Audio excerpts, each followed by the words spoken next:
Welcome back. Emancipation Day is a special local event held every May to mark the day in 1865 when news of freedom officially reached Florida, telling the slaves that they were no longer, that they're now free, correct? Correct. Joining me now is Brian Wysong, the camp commander and Sons of Union veterans of the Civil War Camp Number 3, to tell us more about this event. Brian, I was just telling you, we were talking about what May 20th means in Florida, and so many of us here in the newsroom did not know what it is. So it's the Union soldiers reached Florida, made the announcement in Tallahassee that slaves were now free before they got to Texas, which is what Juneteenth is. Correct.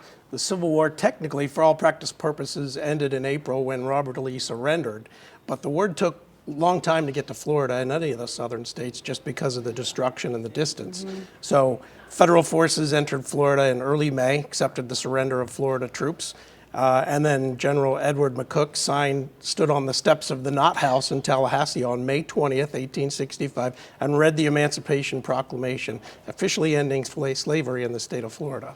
What does this mean for the African American community here in Florida?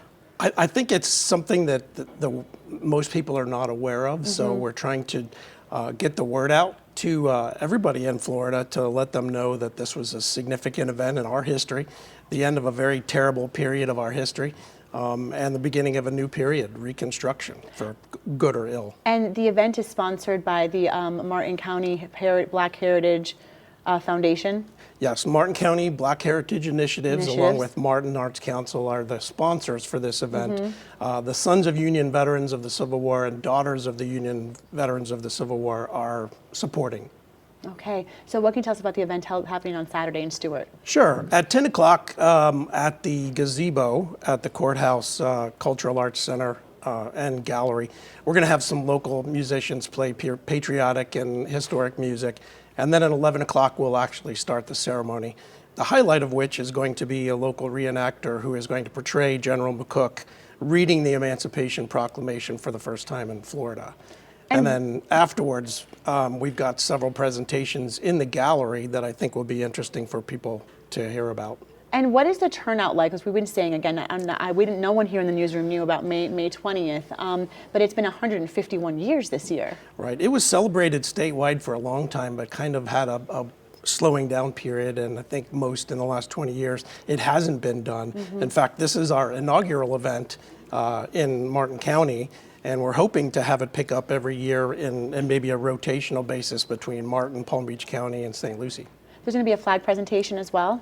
Yes, we have the Sons of Veteran Reserve, which will be uniformed veterans group coming in Civil War uniforms that will troop the colors. We have a bugler playing some period bugle calls as part of the ceremony.